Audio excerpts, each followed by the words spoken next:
6일 화요일 새벽 예배에 참여하신 여러분들 주님의 이름으로 환영하고 축복합니다.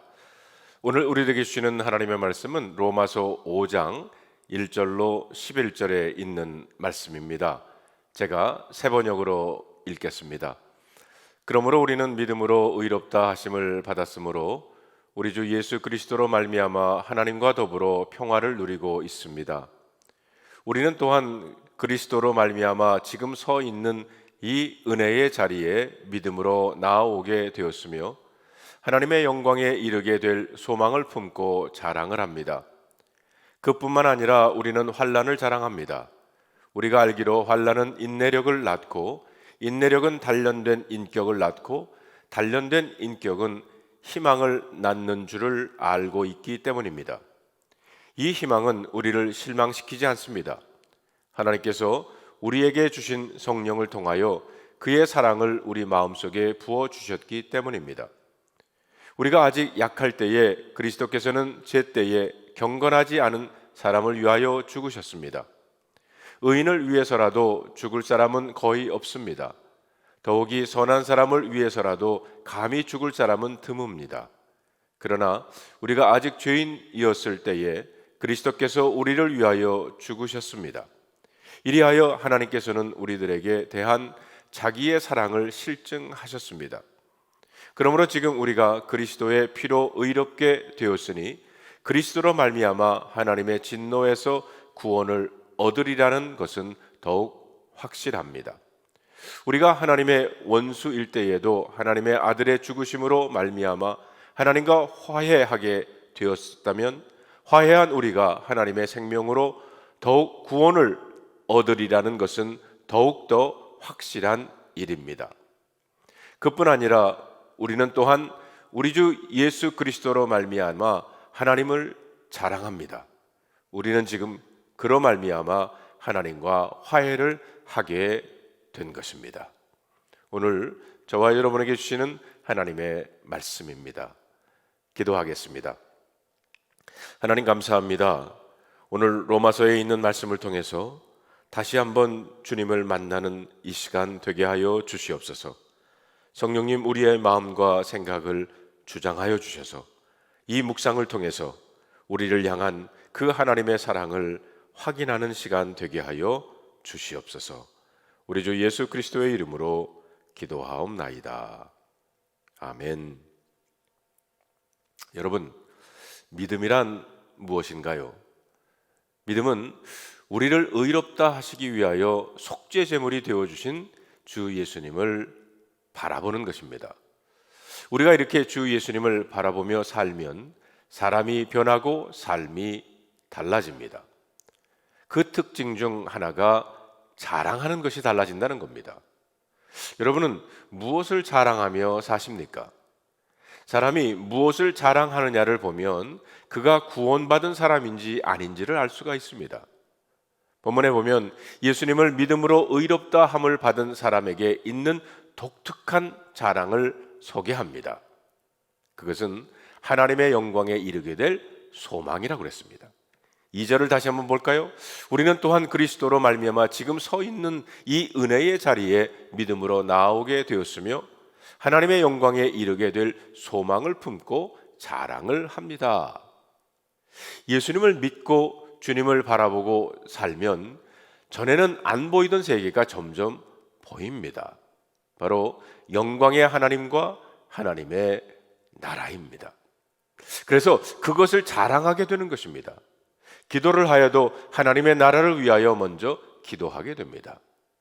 이것은 그가 이제 하나님과 완전히 화해하였다, 하나님과 평화하였다, 하나님을 아는 자가 되었다, 하나님이 그 마음에 임하셨다고 하는 증거입니다.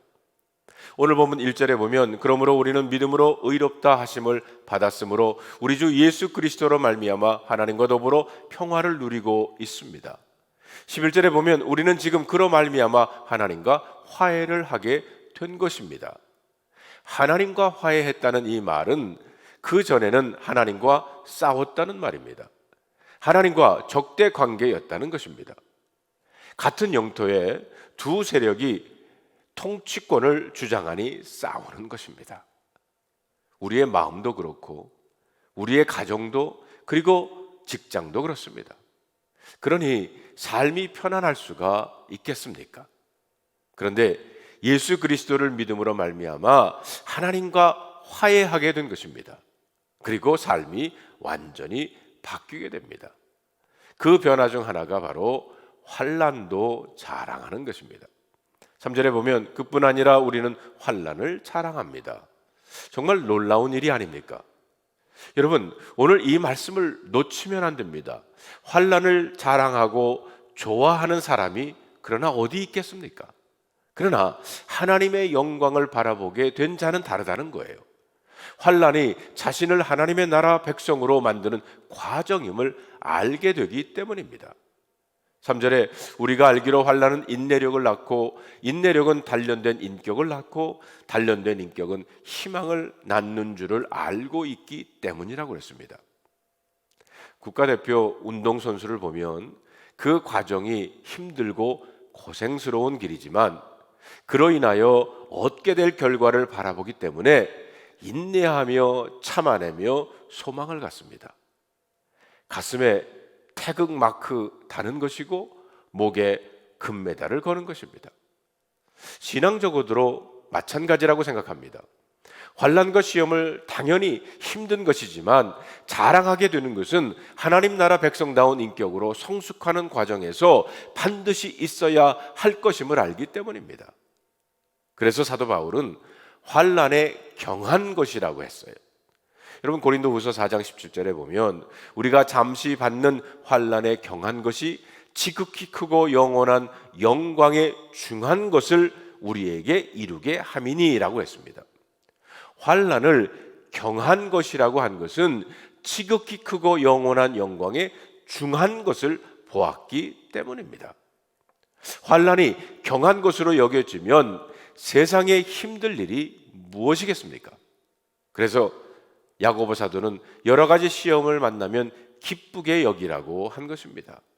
야고보서 1장 2절로 3절에 보면 너희가 여러 가지 시험을 만나거든 온전히 기쁘게 여기라. 이는 너희의 믿음의 시련이 인내를 만들어내는 줄 알미라. 성도 여러분, 여러분도 환난을 자랑하십니까? 이것이 구원받은 믿음을 가졌다고 하는 증거입니다. 한번 생각해 보세요. 하나님이 나를 사랑하신다. 그것만 분명하다면 두려울 일, 염려할 일이 무엇이 있겠습니까? 예수님을 믿으면 이 엄청나고 놀라운 일이 우리 안에 이루어집니다. 성령님께서 우리 안에 오셔서 하나님의 사랑을 마음에 부어주시기 때문입니다. 5절에 보니까 하나님께서 우리에게 주신 성령을 통하여 그의 사랑을 우리 마음에 부어주셨기 때문입니다 라고 했어요. 성령 하나님이 우리 안에 오셨다는 것 자체가 하나님이 우리를 사랑하신다고 하는 보증입니다. 십자가의 은혜와 하나님의 나라, 하나같이 믿기 어려운 메시지입니다. 그러나 성령 하나님이 오시면 더 이상 의심이 안 됩니다. 확신하게 된다는 것입니다. 그런데 한번 물어보고 싶습니다. 여러분은 정말 하나님께서 여러분을 사랑하신다는 것을 믿습니까? 알기만 하지 실제로는 안 믿는 사람들이 많습니다. 오히려 하나님이 자기만 사랑하지 않는다고 여기는 분들도 있습니다. 여러분이 하나님의 사랑을 정말 믿는지 안 믿는지 확인해 볼 수 있기를 바랍니다. 하나님의 영광을 바라보는 소망을 자랑하십니까?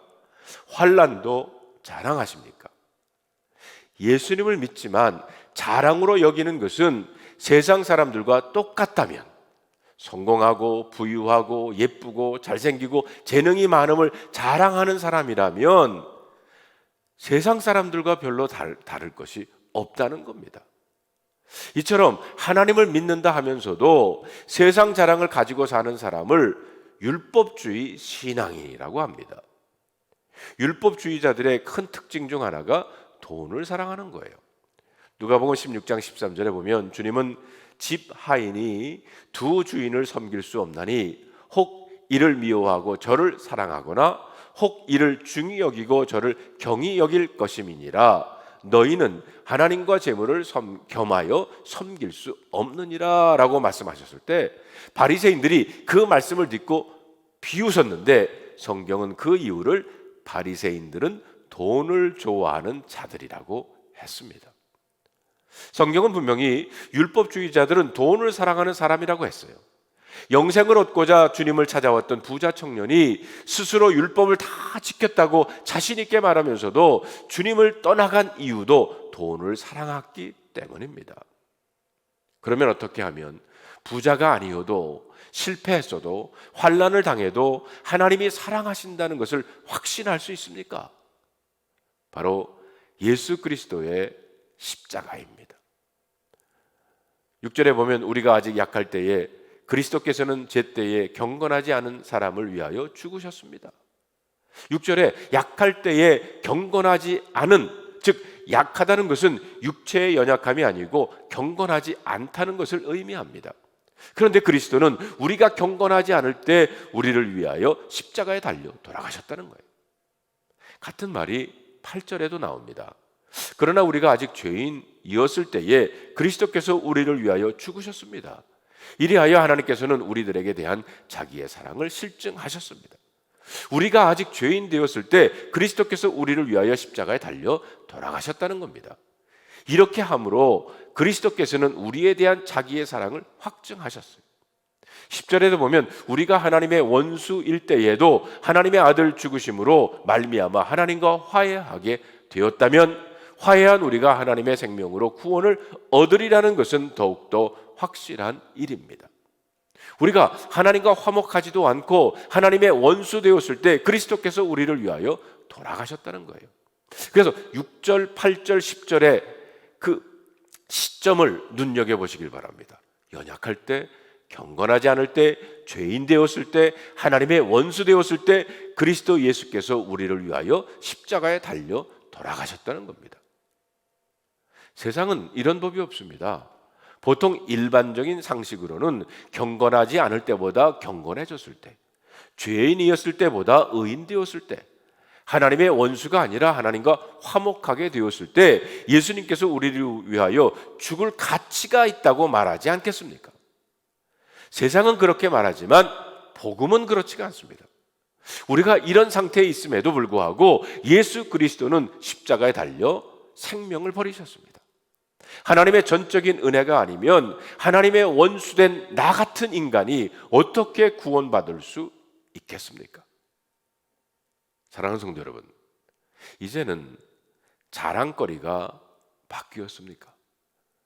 세상 자랑은 다 버려졌습니까? 하나님의 나라 소망이 자랑이십니까? 환난을 만나도 오히려 자랑하십니까? 이것이 진정 믿음으로 구원받은 자, 하나님과 화해한 자의 증거입니다. 11절에 보면 그뿐만 아니라 우리는 또한 우리 주 예수 그리스도로 말미암아 하나님을 자랑합니다. 우리는 지금 그로 말미암아 하나님과 화해를 하게 된 것입니다. 이 시간 말씀을 통해 우리 마음에 하나님의 사랑을 부어 주셔서 하나님의 영광에 이르게 될 소망을 자랑하고 환난을 자랑하며 십자가를 자랑하고 나아가 하나님을 자랑하는 하나님의 자녀가 되실 수 있기를 주님의 이름으로 축원합니다. 기도하겠습니다. 하나님, 성령의 하나님, 저의 마음을 채워주셔서 어떤 상황 속에서도 하나님의 영광을 바라보게 하시고 그리고 환난 가운데서도 그것을 자랑할 수 있는, 그래서 바로 하나님을 자랑하는 하나님 자녀 되게 하여 주시옵소서. 우리 주 예수 그리스도의 이름으로 간절히 기도하옵나이다. 아멘.